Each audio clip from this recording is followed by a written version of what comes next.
Hello everyone! Ka-YouTubers, ka-viewers, ka-likers, ka-subscribers. Ano yung sinasabi ko? Okay, so this is our part 2 day trip in Huascaso during our camping site.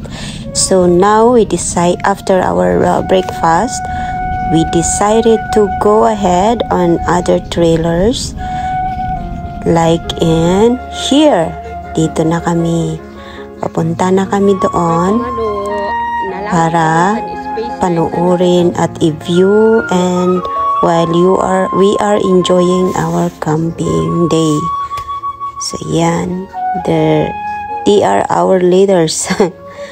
Hintayin natin kung saan nila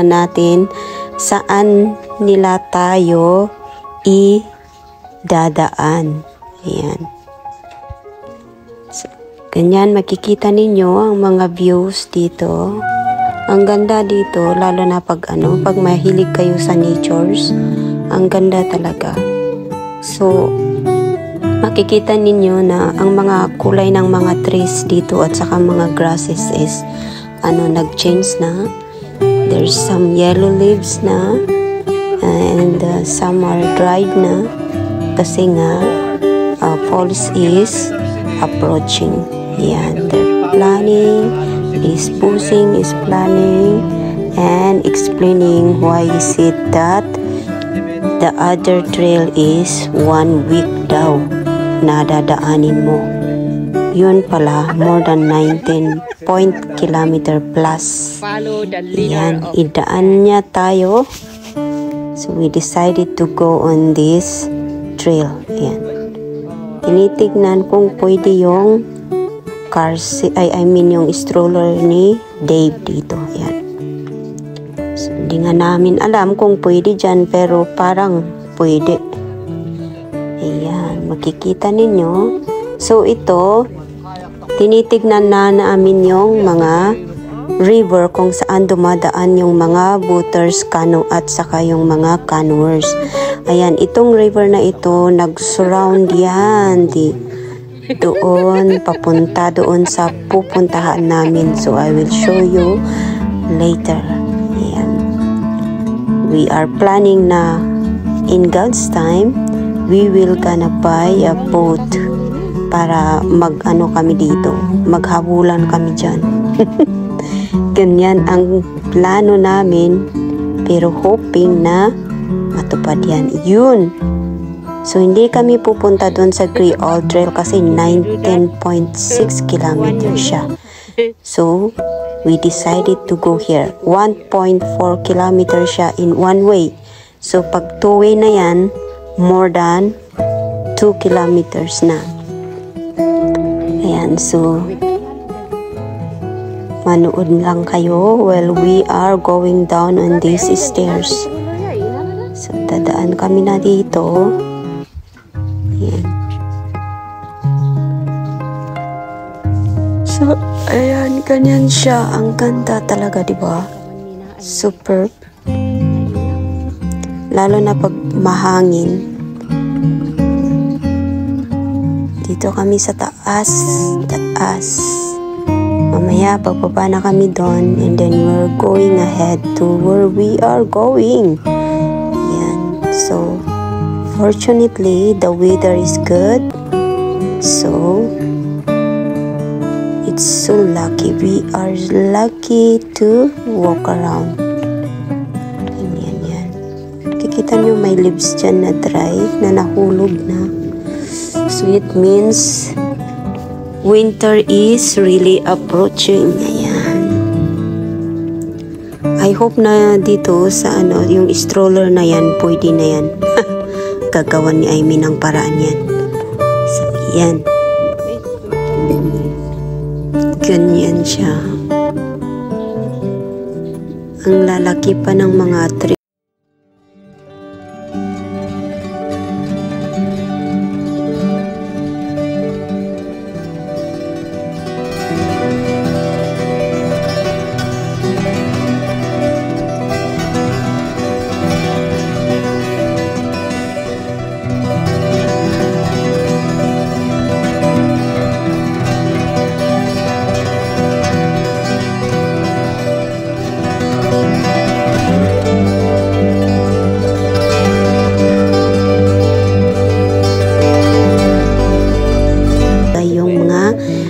baon nila, mga foods nila para hindi kainin ng wild animals. Ayan. Yan o. Kung anong hinuhuli niya, hindi ko alam yan. Basta, dadaan kami dito. So, ayan, posing muna si another posing bago tayo lalarga. Ayan. So, I am just wondering, ano kaya ito? Dinadaanan ba ng trailer ba to? Or your train? Ganon? Ano yung sinasabi ko? Dinadaanan ba ng train ito? Or bakit pero ito, parang ang isip ko, maliit na train ang dumadaan dyan. So, yan ang nasa isip ko. So, pero titignan natin kung may dumaan sila na ang dumadaan. Of course, plus yung mga hikers, dumadaan din sila dito. Ayan. Ang ganda talaga. Lalo na siguro pag winter ito. Super ganda. At saka pag rainy. Yan. Tatakbo na muna si Inday dyan. Tatakbo si Inday dito sa daanan ng train na sabi ko nga. Yan. Ang ganda dito. Alam mo ba yan yung pag mainit na ang panahon? Tapos naka-cover ka sa sa mga trees. Ang fresh air talaga siya. Ayun. Tapos dadaan din dyan doon. So, beside ng trail na yan, ayan, river na yan, dyan dumadaan yung mga boaters or yung mga canoers. Yan. Ang ganda sana kung meron din kaming boaters at saka canoe, kasi para madaanan namin yan. Pero,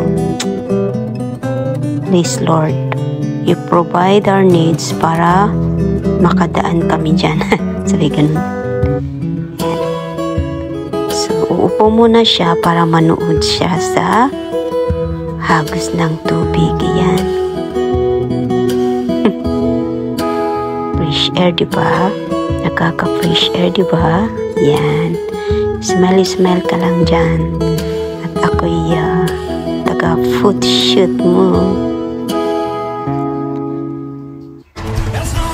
Isa yan sa isang apo ko dito. Okay. Pinapanood ang agos ng tubig. Aray ko, ang sakit nun. Ayan. Siya, tama na yan. Tayo ka na dyan at nang tayo makaalis na. Huwag kang masyadong pumapil dyan. Poink. Yan. Tagal naman umalis.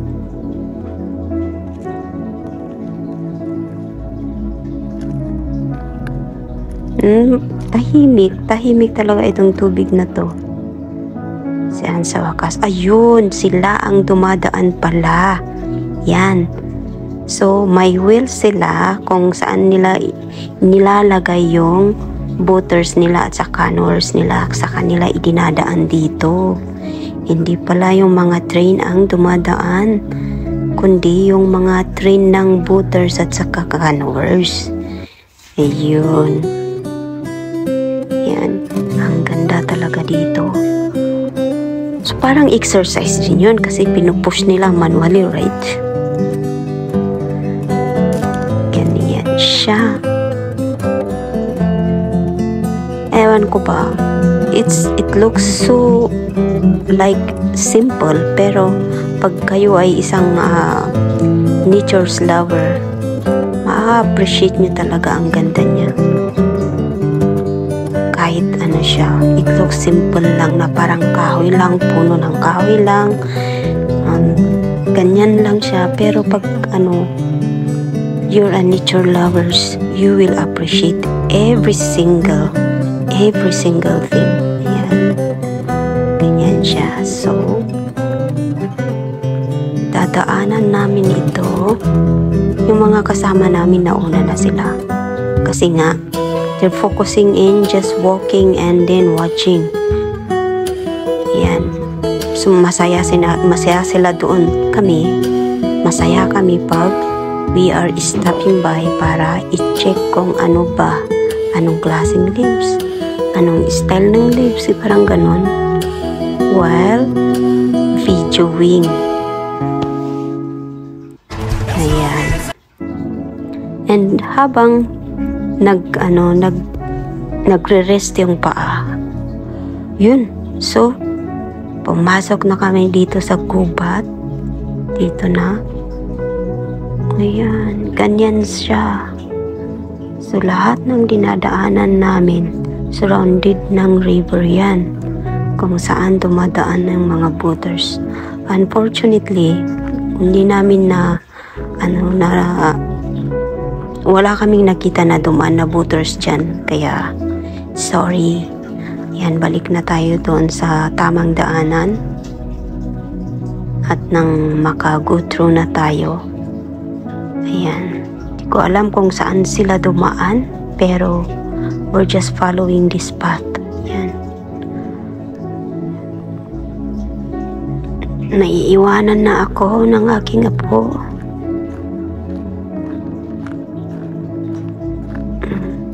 Ganyan. Ang ganda, diba? Parang tubig yung ganyan na humaagos. Pero hindi. Ano yan? Light. Shining light. Yan. Hindi tubig yan. Malapit na ata kami. Yan. So, may kukwento pala ako dito. Pagdaan namin dyan, yung mga boaters, may nadaanan kami ng boaters dyan. May aso siya. Diyos ko, paglabas ko sa sa kanyang side, tumaol yung dog at saka marap sa akin. Diyos ko, grabe yung gulat ko. Tapos hindi pa naman nag-i-smile yung isang lalaki na yan. Asawa ata yun. Tapos sorry naman yung babae. Pero kaya okay lang yun. You will face any defeat in life, but never let yourself be defeated. Go confidently in the direction of your dreams. Live the life you imagine. In the end, it's not the years in your life that count. It's the life in your years. In this life, we cannot do great things. We can only do small things with great love. Never let the fear of striking out keep you from playing the games. You have brain in your head, you have feet in your shoes. You can steer yourself to any direction you choose. Don't worry when you are not recognized, but strive to be worthy of recognition. We only live once, but if you do it right, once is enough.